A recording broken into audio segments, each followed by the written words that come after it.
When building a wheelchair, there's two main leg rests that you can decide from.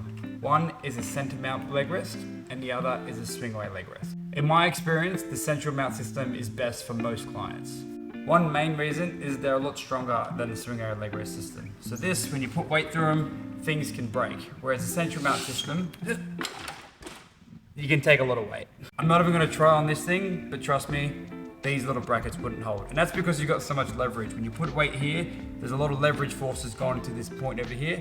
And whether it be a sudden incident or over time, these things can tend to break. So for people putting a lot of weight through their wheelchair, whether they're repositioning, whether they're stepping on a transfer, or whether they're just prone to just knocking into things, a Centremount system works pretty well. It also plays a major factor in the footprint of the chair. With a Swing Away leg rest system, you need to clear these front casters. So what they do is they angle the leg rest further out, which makes the chair footprint quite longer. So if you're trying to turn and get into somewhere, it's nice to have this space clear so you can turn it without bumping into the leg rest.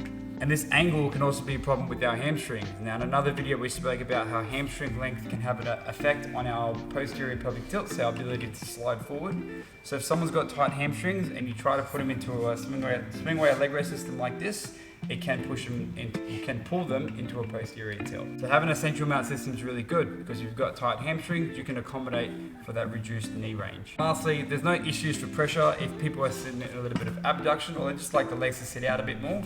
If they are sitting with their legs out here and their legs rest here and they can't reposition, this can be an area for a pressure sore on the side of the leg here. Whereas on this, there is no risk of pressure because there's nothing there to put pressure on the knee. So that's it. They're stronger, they've got a reduced footprint, they can accommodate for a tighter knee angle, and they don't have a risk of pressure sores on the sides of the knees. Now where they have the downfall is when you need to transfer. Now to transfer, you can flip these up and away you go. But generally, if people are doing stand transfers and they need to get their feet as far back as they can for the transfer, then a Swing Away leg rest system just allows their legs to get under the seat pan a bit more. And for people who are doing independent transfers, they may be able to swing these out the way, but they may not be able to reach down to their feet and pull their foot plates up.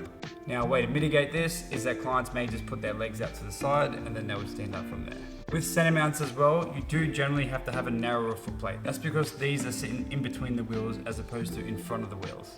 So if someone does have a bit of leg abduction or they need quite a lot of space for their feet to go, the Centremounts can be a bit problematic. A way to mitigate this is that we can do custom foot plates that are wider, but we need to make sure that the chair is always in tilt so that the foot plates don't interact with the casters. So that's my take. I'm a big fan of the Centremounts. I would try to make these work as much as I can where possible, but if we really can't get that standing transfer independently, then we look at the Swing Aways.